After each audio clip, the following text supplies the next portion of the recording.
Awal berdiri.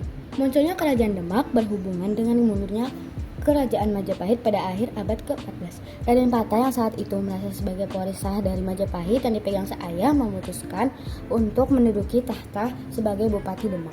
Bersama Wali Songo, Raden Patah kemudian menjadikan Demak sebagai kerajaan Islam dan mengumpulkan pengikut untuk melawan para pengikut Kerajaan Majapahit. 2. Masa kejayaan. Selepas wafatnya Raden Patah, Adipati Unus, sang putra melanjutkan perjalanannya Kerajaan Demak, kemudian berlanjut dengan Sultan Trenggono yang pada kekuasaannya sukses membawa Kerajaan Demak berjaya, mulai dari sebagai pusat penyebaran agama Islam menjadi pusat perdagangan, hingga letak Kerajaan Demak awalnya hanya berada di Demak, Jawa Tengah yang meluas. Pada periode Sultan Trenggana, wilayah kekuasaan Demak meluas ke Jawa bagian timur dan barat. Pada 1527, pasukan Islam gabungan dari Demak dan Cirebon berhasil mengusir Portugis dari Sunda Kelapa. 3. Masa kemunduran. Keruntuhan Kerajaan Demak disebabkan oleh pemberontakan Adipati Hadiwijaya, penguasa Pajang pada 1556 Masehi. Hadiwijaya semula sangat setia pada Demak. Pemberontakannya disebabkan oleh Arya Penangsang yang membunuh Sunan Prawata dan Panegan Kalinyamat. Pemberontakan ini menyebabkan runtuhnya Kerajaan Demak menjadi wilayah Kesultanan Pajang. Secara keseluruhan, penyebab keruntuhan Kerajaan Demak yaitu sengketa kekuasaan perang saudara dan kegagalan pemerintahan. Silsilah Raja Kerajaan Demak. 1. Raden Patah. Pendiri Kerajaan Demak ini lahir di Palembang pada tahun 1455 Masehi. Ayahnya adalah Brawijaya V yang merupakan Raja Kerajaan Majapahit. Ibunya bernama Syu Banci yang berasal dari Tiongkok dan beragama Islam.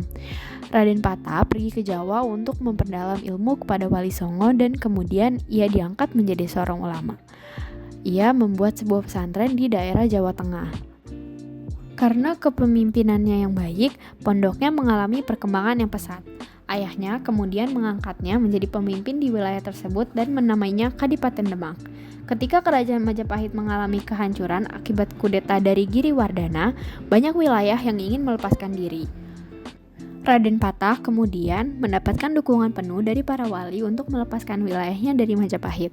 Pada 1478 Masehi, Raden Patah resmi naik tahta memimpin Kerajaan Demak dengan bergelar Sultan Shah Alam Akbar Al-Fatah.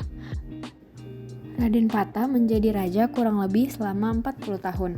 Ia meninggal pada tahun 1518 Masehi dan dimakamkan di Kompleks Pemakaman Masjid Agung Demak. 2. Adipati Unus. Beberapa sumber mengatakan bahwa ia adalah anak kandung dari Raden Patah, tetapi ada pula yang mengatakan kalau ia hanya menantu saja. Adipati Unus merupakan keturunan Kalimantan Barat yang ayahnya adalah seorang saudagar terpandang. Hingga kemudian orang tuanya memutuskan untuk pergi ke Jawa dan Adipati Unus menikah dengan salah satu putri Raden Patah. Sebelum naik tahta, ia adalah panglima perang yang tidak mengenal takut.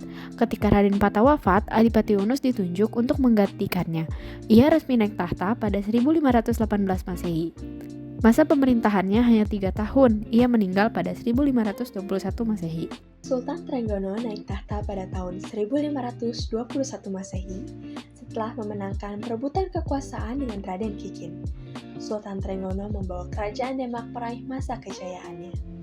Yang pertama adalah melebarkan wilayahnya ke daerah Jawa Barat. Ia merebut Sunda Kelapa dari tangan Portugis dan mengganti namanya menjadi Jayakarta. Sultan Trenggono meninggal dunia saat melakukan usaha untuk menaklukkan daerah Panarukan pada tahun 1546 Masehi.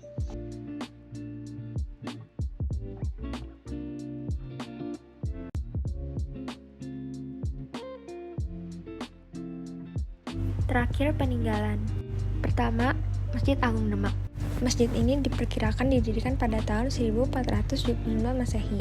Masjid ini merupakan bangunan bersejarah yang terletak di Desa Kauman, Kecamatan Demak Kota. Kedua, Soko Guru.